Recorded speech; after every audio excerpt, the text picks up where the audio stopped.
Friends, ladies and gentlemen, good evening.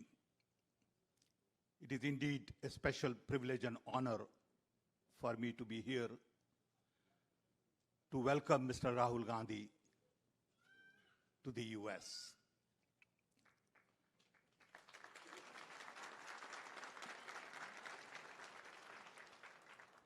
I want to especially thank him for taking time out from his very busy schedule, not only come to the US, but agreed to spend 6 days with us. He came in this morning at 7 o'clock, and we had our first meeting at 12. This is second meeting. We have a major event tomorrow at Stanford University. Then we go to Washington, D.C., where we have series of interactions with press, political leaders, think tank people, NGOs, business leaders. And then we go to New York, where we have a lunch with a group of intellectuals. We have another lunch with a group of artisans, creative people, cultural people. And then we have a mega event that Mohinderji talked about. So I'm delighted that we are all here together. Indian Overseas Congress is in 32 countries. Beside Middle East, US and Canada happens to be a priority. In Middle East, we have a very large number of people from India. Mr. Rahul Gandhi and I went to Middle East a few years ago. We had his program at a cricket stadium, and you'll be surprised to learn that 40,000 people came to listen to him.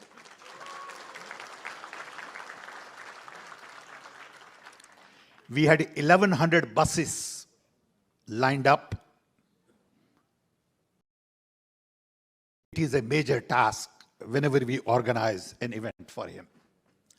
I get hundreds and hundreds of requests to meet him personally, talk to him, give me photo opportunity. And unfortunately, we have not been able to meet all the requests because of the time constraint. But I must say the enthusiasm during this visit is much more than I have ever seen before. Partly because of victory in Karnataka, and mainly because of his walk.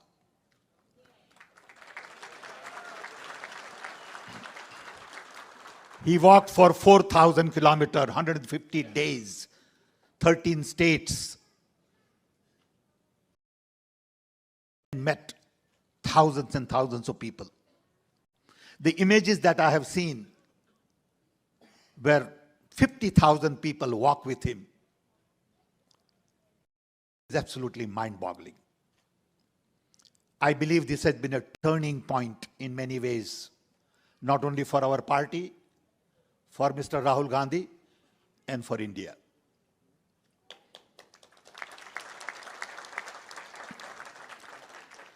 We are here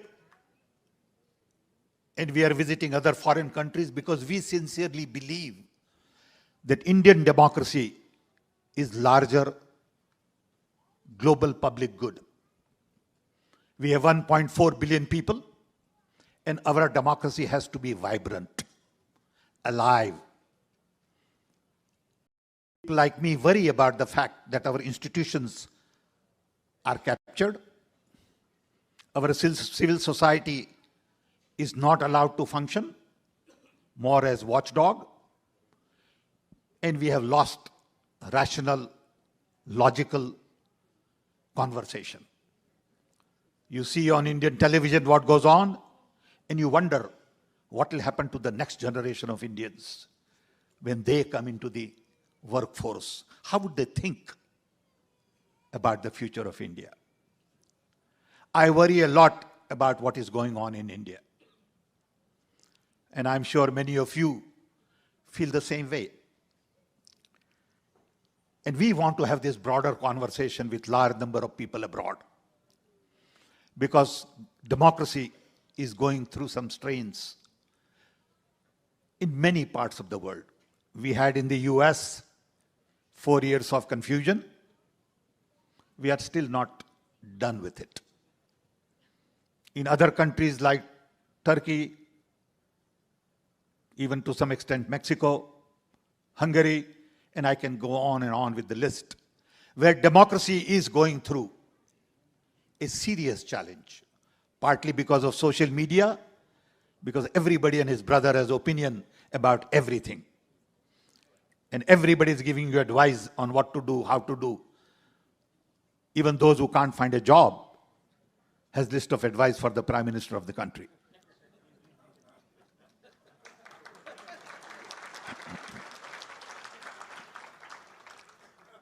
And I must give you this little example. Allow me to take a minute. In Rajiv Gandhi era, I had gone to Madhya Pradesh, and Jairam Ramesh was with me, and we were at the airport. And some young man was staring at me. I saw him in a crowd. Same young man came to Chief Minister's house outside. Same young man came to Governor's house.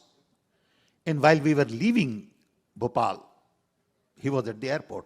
So I told Jairam, I said, Jairam, get that guy. I want to talk to him. So I called him. He came to me and I said, you have been staring at me everywhere. What's the problem?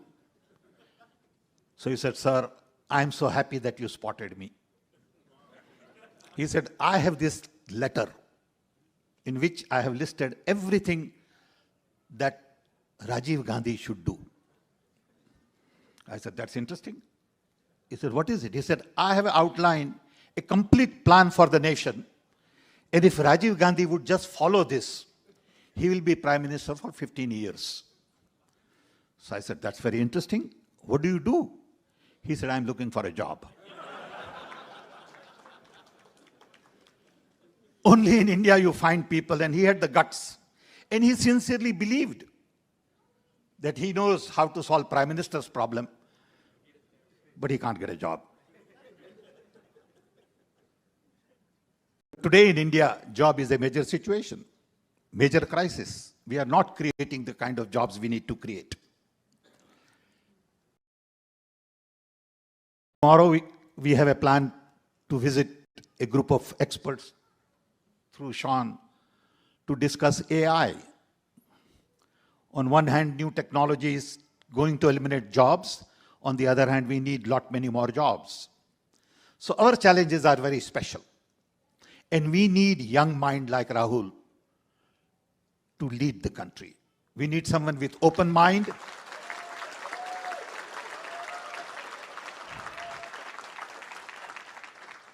We need someone who has broader exposure, global experience, and that's the reason we are all here, meeting and interacting with large number of people. I want to thank all of you for taking time from your busy schedule to come and meet with us. I know that the road ahead is pretty complicated. It's not that simple. Because in people's mind in India, something has just come in which is hard to get rid of. That India belongs only to Hindus' idea of India. Our idea of India is very different. I was born in a small little tribal village in Orissa during British Raj. And right in front of my house was a Muslim. On left was Jain.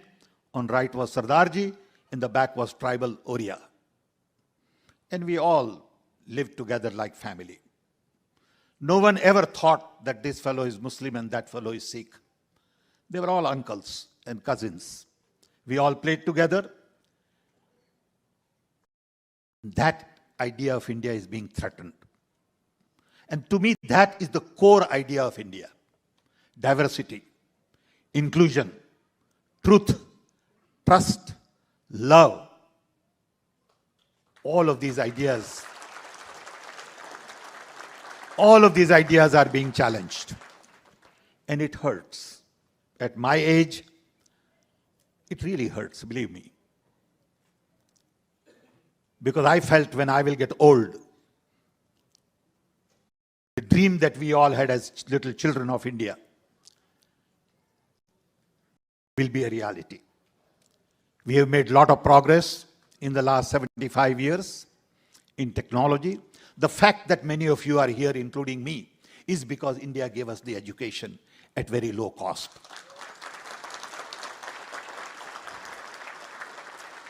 The credit goes to our founding father, Pandit Nehru and others, who had the vision to build IITs, IIMs, laboratories, space programs, atomic energy, and Rajiv Gandhi gave push to IT and telecom.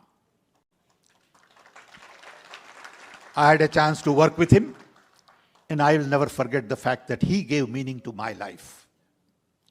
My life had no meaning except being an engineer. He had the political will, not only to give meaning to my own life, but create jobs for millions and millions of us. And then when Prime Minister Modi says that nothing got done for 70 years, it hurts. But that's okay. Because I'm used to listening to lies for last many years. So, I have nothing against individual. My problem is the very core idea of India that I grew up with is being challenged. With this, I want to invite great son of India. I want to invite a young leader to tell us a little bit about his journey for 4,000 kilometers. I want you to learn a little bit about how he could do it. What did it mean to him? And then tell us a little bit about what keeps him going. What keeps him awake at night? And what is his view of the world and India going forward? Thank you. Thank you.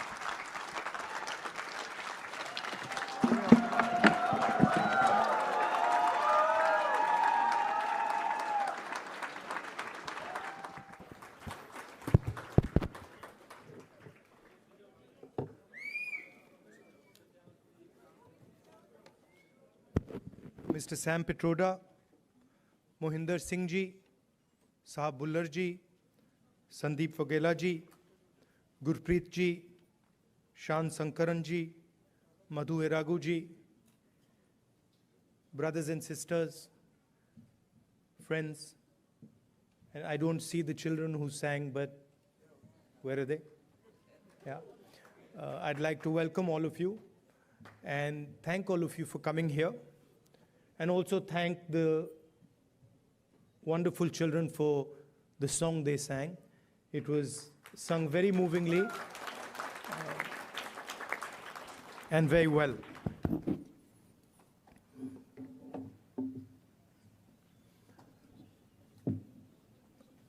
Some months ago,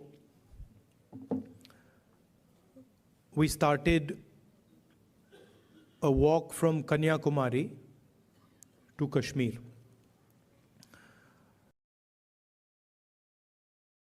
Prior to walking, we were finding that the normal tools that we used to use for politics, conversations like this, public meetings, were simply not working anymore. All the instruments that we needed to do politics in India they were controlled by the BJP and the RSS. You know, people are threatened, cases are put on people, agencies are used on people. So we also are finding that in some way it had become quite difficult to act politically. And that's why we decided to walk from the southernmost tip of India to Srinagar. And when we started, I thought, okay, देखेंगे क्या होता है.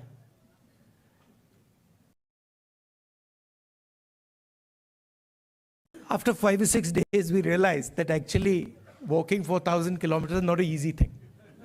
You know, and I had an old knee injury that started to act up. So I said, now I'm in real trouble because there's no choice. One has to walk, and I'm having quite a lot of pain. And then quite a surprising thing happened. I started noticing that after walking 25 kilometers is more than half a marathon. So after walking 2-3 weeks, every day 25 kilometers, I suddenly realized one afternoon that it's strange, but I'm not feeling tired at all. I get up in the morning, 6 o'clock we used to start, and we used to end walking at about 7:38 in the evening, and I was like, this is very strange. I'm not feeling tired at all. What is this? And then I started asking people around that, भाई, ये हो क्या रहा है? आपको थकान हो रही है? Everybody is saying to me, थकान तो नहीं हो रही. It's very strange. We're not feeling tired. So I started to think about it, and I realized that actually what was going on was that it was not us that was walking. It was India that was walking with us. Right? And the large mass of people who were coming, all religions, all communities, everybody, kids, they were creating an atmosphere of love and affection where nobody was feeling tired. Almost as if everybody was walking together. सब जुड़ के चल रहे थे और उसमें किसी को थकान नहीं हो रही थी, एक दूसरे की मदद हो रही थी. And that's where we came up with the idea. नफरत के बाजार में मोहब्बत की दुकान खोली.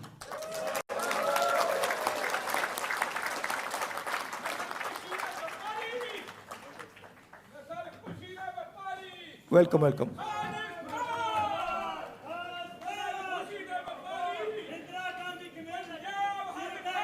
नफरत के बाजार में मोहब्बत की दुकान.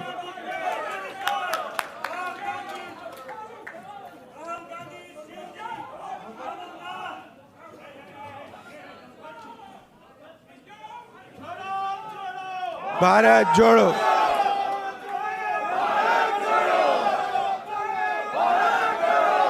See, the interesting thing about us, about the Congress party, is we have affection towards everybody. If someone wants to come and say something, regardless of what they're saying, we're happy to listen to it. We're not going to get angry. We're not going to get aggressive. We'll nicely listen to it. In fact, we'll be affectionate to them. We'll be loving to them, because that's our nature.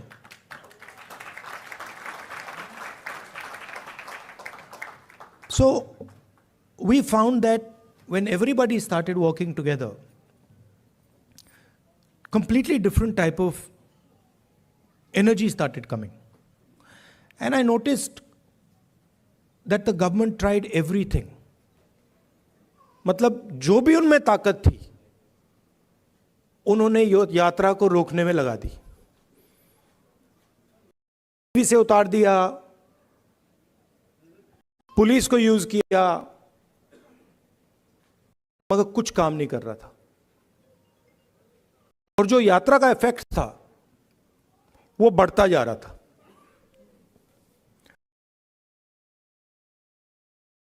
क्यों हुआ? क्योंकि आप सबने हमारी मदद की। सिर्फ not only in India, Bharat Jodo is an idea that is in all your hearts. And it is about respecting each other and being affectionate to each other. It is about not being violent towards each other, not being arrogant. I can see my Sikh brothers here. Your Guru Nanak Ji, his entire life was about this only. That be humble, right? Be humble, be affectionate. And we walked nothing compared to Guru Nanak Ji. I read somewhere that Guru Nanak Ji had gone all the way to Mecca, Saudi Arabia. He had gone to Thailand. He had gone to Sri Lanka. So these giants were doing Bharat Jodo much before we were born. Right? And I can say the same. I can say the same for my friends from Karnataka, Basavana Ji, my friends from Kerala, Narayana Guru Ji. Yeah, so every state in India has had these giants. Adi Shankaracharya, everywhere. I mean, and every single one of them said, listen to each other, be respectful, not just of your own religion, not just of your own language, not just of your own culture. Be respectful for all cultures, all religions, all languages, because they are in fact the same.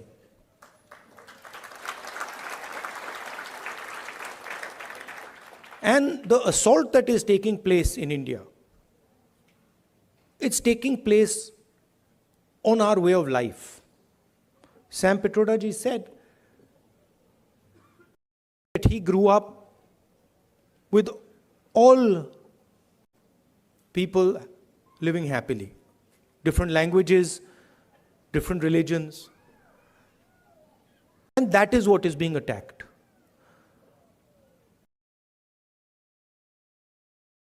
Also, the tradition in India, and again something leaders like Guru Nanak Ji, Basavana Ji, Gandhi Ji emphasized was not to be under the impression that you know everything. That the world is too big, too complicated for any one person to think that he understands everything and he knows everything. And so really that is the disease that Sam sort of outlined. That is the disease, that we have a group of people in India who are absolutely convinced that they know everything. In fact, I think they think maybe they know even more than God. They could sit down with God and have a conversation and explain to him, about what is going on. And of course, our Prime Minister is one such specimen.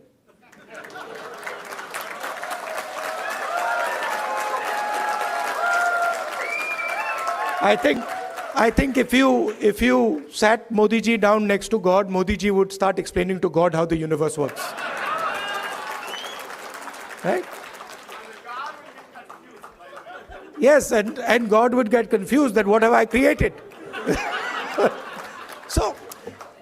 So these are funny things, but really this is what is going on. We have a group of people, who understand everything.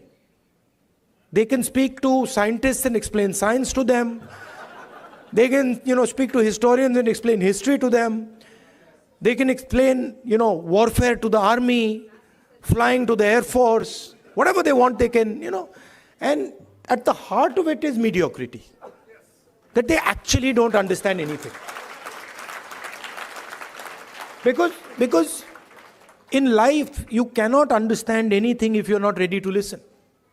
There's something, the biggest lesson I learned from Bharat Jodo Yatra, that there is something to learn from everybody.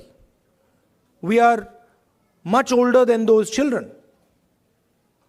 But I can guarantee you, they can teach us all how to sing. I was looking at them and I was saying, I can't sing like that. It's impossible.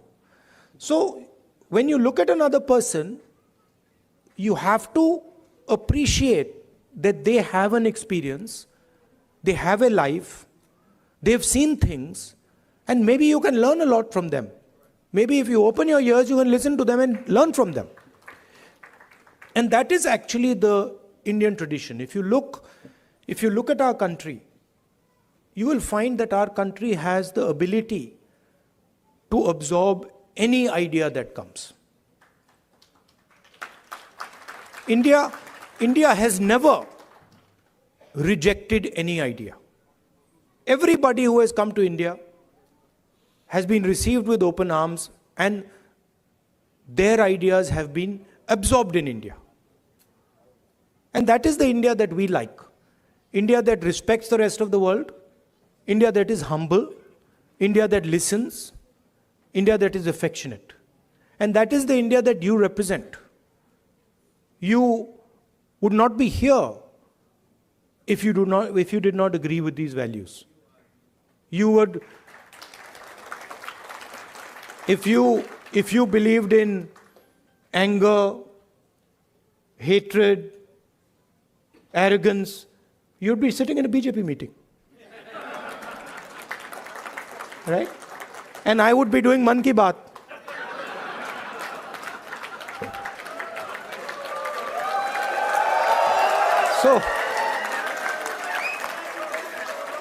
So thank you very much for holding up the Indian flag in America, showing the American people what it means to be Indian, respecting them, respecting their culture, learning from them, and also allowing them to learn from you. You make us all proud.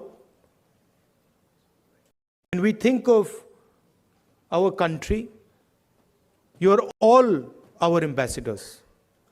When America says Indian people are extremely intelligent, Indian people are masters of IT, Indian people are respectful, all these ideas that have come, they've come because of you and because of your actions and your behaviors.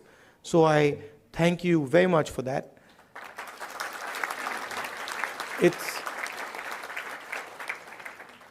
I came here this morning. Sam organized the flight. I arrived 16 hours, after 16 hours flying, 6:30 in the morning. I thought I'd be tired, but I'm not tired at all because of the energy that you have given me. Thank you.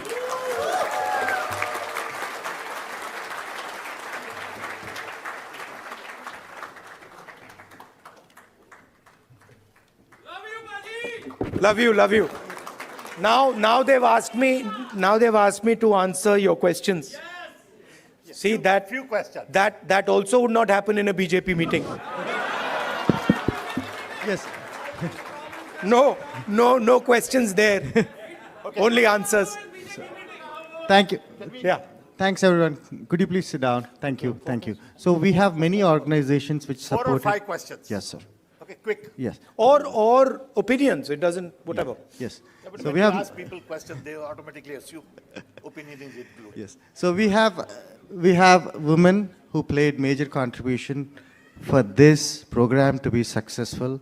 We have women empowerment organization which helped us to make this event successful. So they have a question specific to women, and I would request Ms. Jhansi Reddy garu to ask that question. Mic. Just give me the other mic. Welcome, Rahul ji, for California. And as a Women Empowerment Telugu Association, my name is Jhansi Reddy. So I would like to ask you 2 questions regarding this women bill. that has been, in the court for almost more than half a century.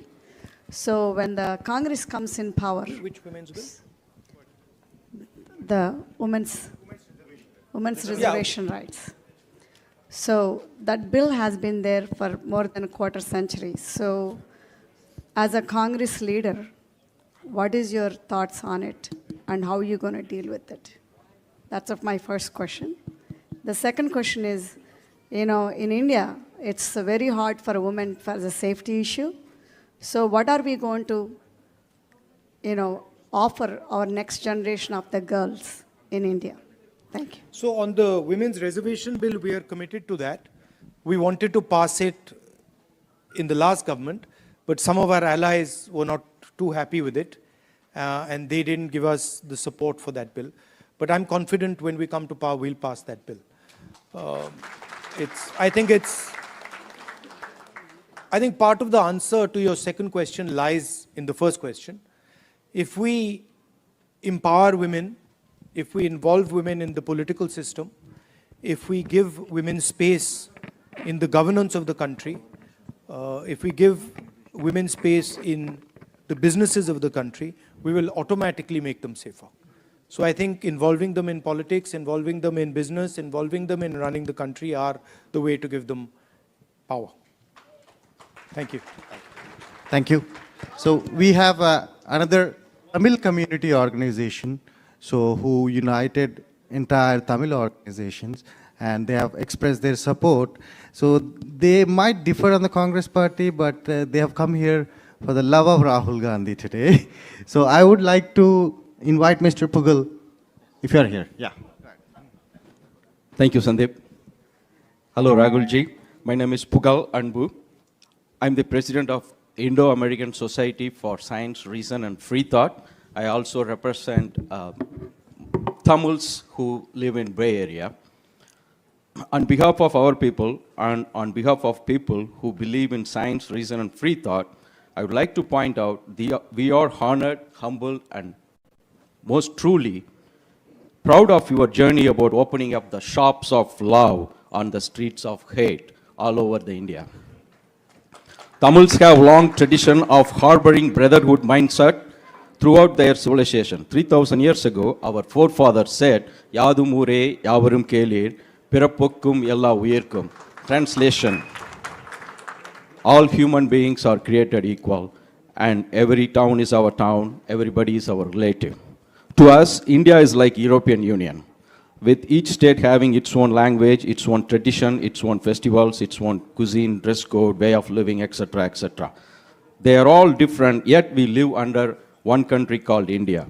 Therefore, it is deeply saddening to us when someone from the union government trying to impose one language, one culture, one tradition, one religion, one school, etc. Recognizing this diversity to make India a robust country, our beloved leader, the Dravidian icon, former Chief Minister Dr. C.N. Anathurai proclaimed, both in Parliament and in public forums, for Manilathil Suyachi Mathil Kutachi, which means autonomous rule at the state level and federal rule at the union level. Dear Rahulji, you have studied in America and you have traveled within United States extensively, and you know much better than anyone else in this room that America is the best example of federalism. Each state has its own constitution, its own Supreme Court apart from federal laws. Whereas in India, Congress party did have its own share of problems in the past. But the times have changed. The new thinking has emerged, and you are the epitome of the new thinking. You are the beacon of hope on the streets of hate in India. Therefore, my question to you is that, like United States of America, what's your thought on making India as a true United States of India? Thank you, Ji. If you read our constitution, the definition of India in the constitution is a union of states. And within our constitution is the idea that the languages, cultures, histories of each one of our states has to be protected under the union. So what you're talking about is already incorporated in our constitution. It's already there. The BJP and the RSS are attacking that idea that you mentioned and also the Constitution of India. That's the fact. Now, for me personally,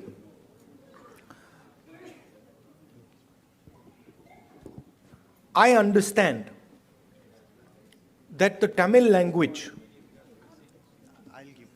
is more than a language to Tamil people. Right? It is not just a language. It is their history, it is their culture, it is their way of life. And I will never ever allow Tamil language to be threatened. Right? Because for me, threatening the Tamil language is to threaten the idea of India. Just like threatening Bengali or threatening Kannada or threatening Hindi or threatening Punjabi are all attacks on India. Right? So, our strength, unlike many other countries, our strength comes from our diversity. Our strength comes from accepting that we are all different, but we can work together. And that is an idea that I'm sure you and the Congress party are protecting. Thank you. Thank you. Thank you, everyone. Please put your questions brief, respecting everyone's time. I know you have opinions, but please put your questions brief. Next question is Mr. Karthik from Ambedkar King Study Circle. Can we allow people to... Yeah, hold on. Yes. These are, please appreciate these organizations have put together this amazing event. All, there are Telugu, Tamil, Kerala, Kannada, all are together to make this event successful. Respect those organizations. Thank you. We'll do. We've got 5 questions, don't worry. There's more than enough. We can add a few also if you want.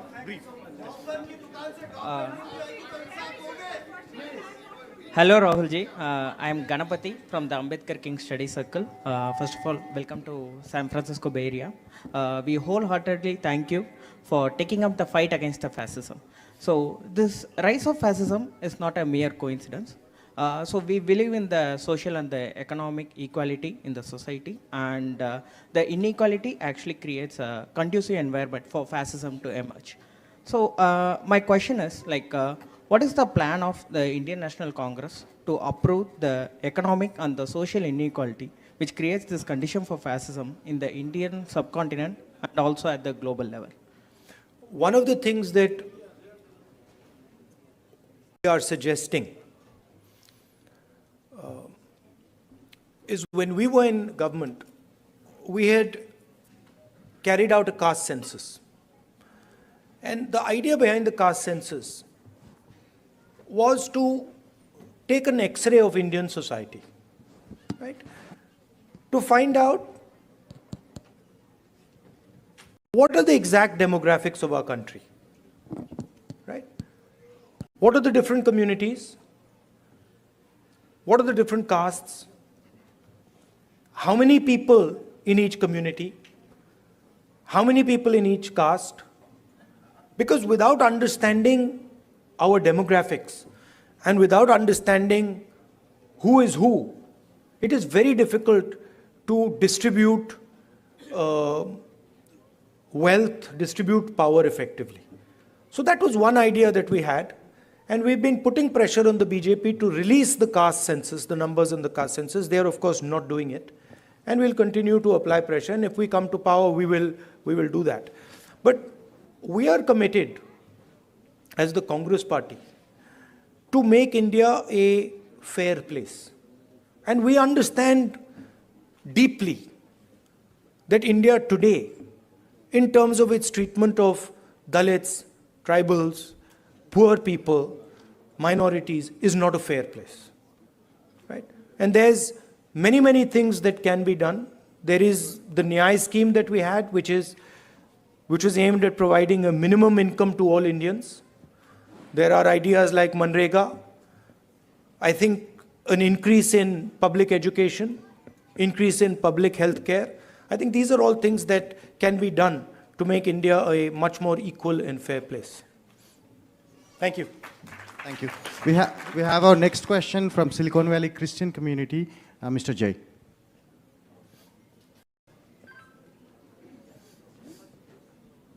Rahulji, now the Parliament Lok Sabha seats are increasing to 888. What's your take on it? There's a proposal that Modi ji is actually working on. It is going to entirely be based on population. It is going to tilt, the orientation towards the highly populous states, getting more and more lion share of the revenues and everything. So how is it going to change everything? Minorities are going to get even more depressed. Majorities are going to be, making everybody vulnerable. So what's your take on it? I'd have to look at exactly how they're thinking about doing it. But I think one has to be very, very careful when one changes the representative structure of a country. So I'd be quite interested in understanding exactly how they've come up with the number 800 and what are the criteria that they're using. These things should not be done flippantly. India is a conversation. India is a negotiation between its languages, between its people, between its histories and cultures, and that negotiation has to be fair. Meaning, all parts of India, all the states of India should feel that there is fairness in the process of negotiation. If I see exactly how they're coming up with 800 and what is the design, then I would be able to answer whether I agree with the number 800, but I haven't seen the way they're calculating it. Thank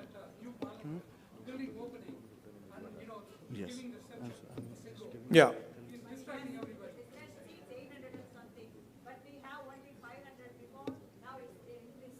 Yeah, but it depends how the ratios change. Yeah, it is currently based on the population, but you'll have to see how the ratios change.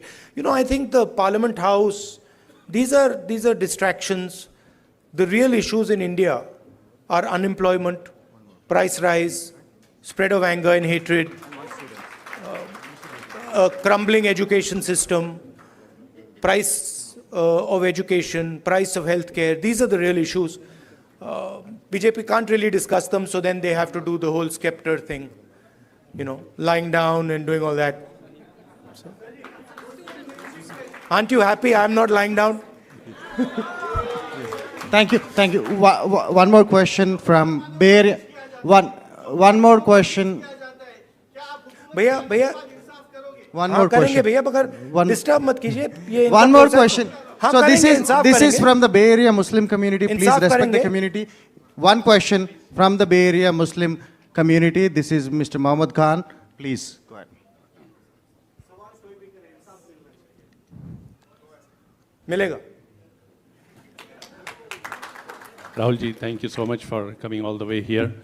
आपने जो ये नफ़रत के बाज़ार में मोहब्बत की दुकान खोली है, उसका बहुत बहुत शुक्रिया. I think this is something which we were starving for as Muslims from the Bay Area. We all want to thank you for your time and for your efforts in coming all the way here. As you know that, Muslims have the security threat today. It was never before. The way we see today, like whenever we call and talk to anybody, it's like, kya ho raha hai yahan pe? What's going on?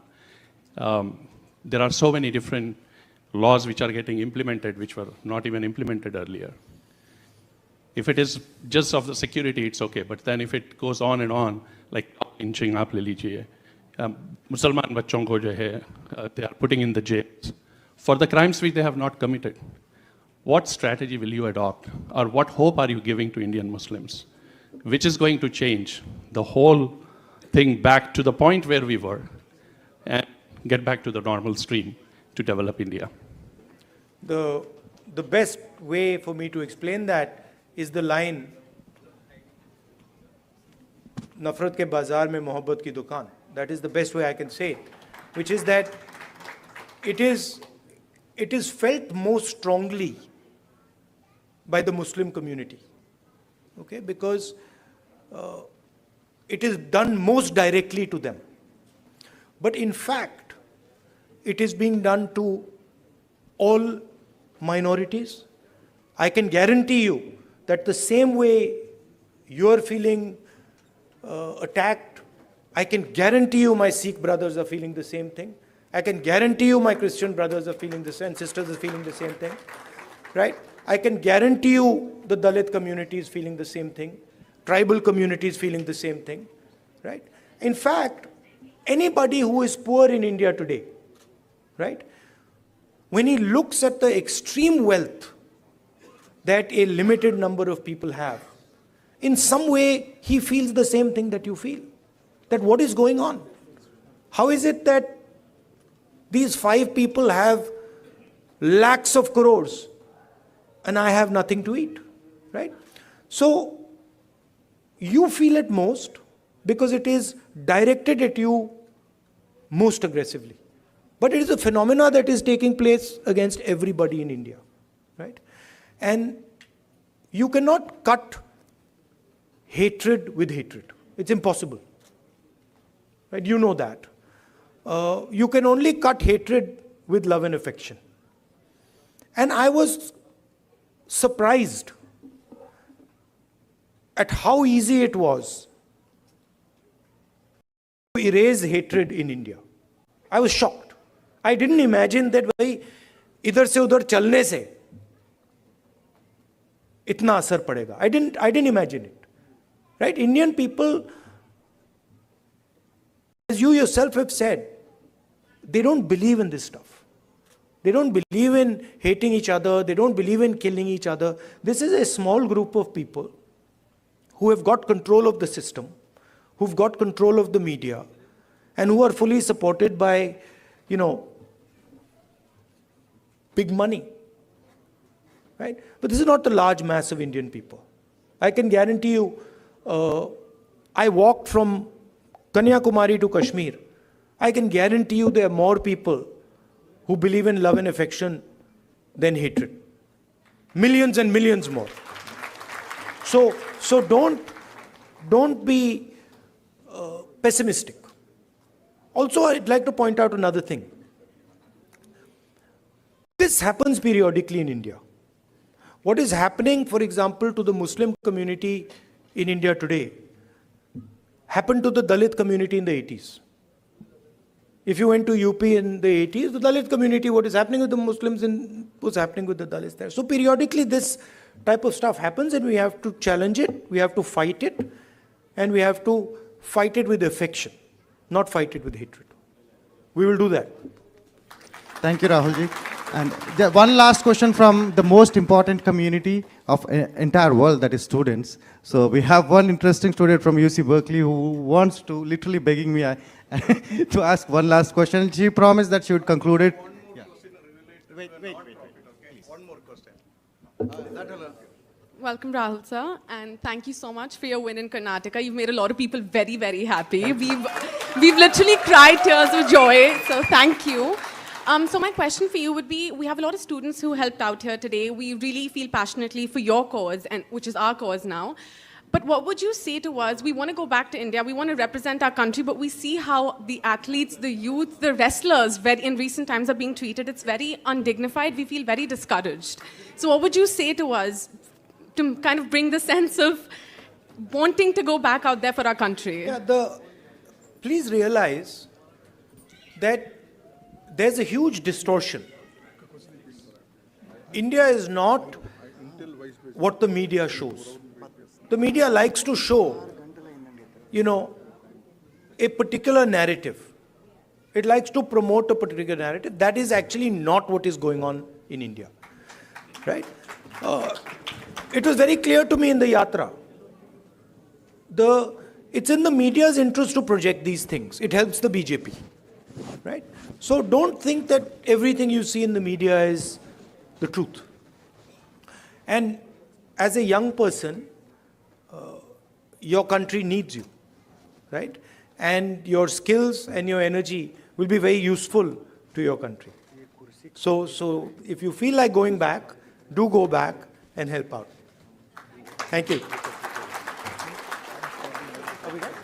Thank you, Rahul ji. Thank you. And I picked up Rahul ji somewhere in the morning, 8 o'clock. It's 8 o'clock. So please. 1 minute. So let me conclude it, right? You know, he's a normal human being like us. He's not superhuman. He's normal human being. Please, 1 minute. Let me thank the organization. So last question, I like the question, which is, what do I suggest that you do? Right? Yes. You are all ambassadors of a particular vision of our country. You believe in humility, you believe in respect, you believe in being affectionate to each other. So do not answer anger and hatred with love and affection. Show them that you're not like them. You should support the ideas that will defeat the BJP. Thank you very much. Thank you, everyone. Thank you. Okay, now please return to your seats. We're going to have national anthem, Indian national anthem. Please return to your seat. Please return to your seats. We have Indian national anthem. Please stand up. Return to your seats. Stand up.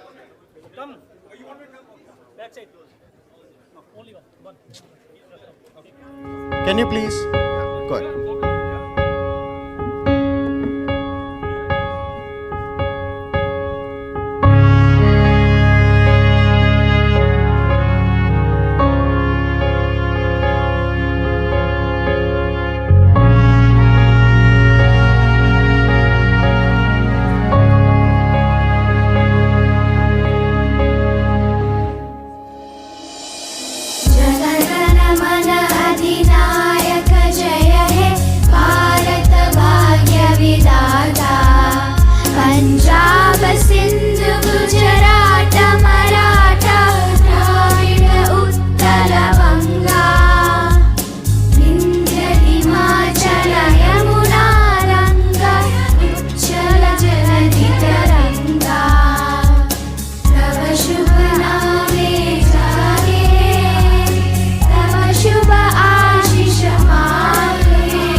Thank you, everyone.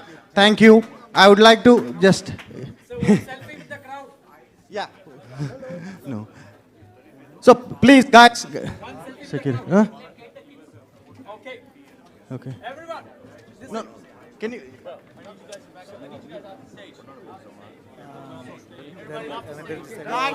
Security guard. Okay, Rahul ji. No, cushions are. If you don't mind. Yes.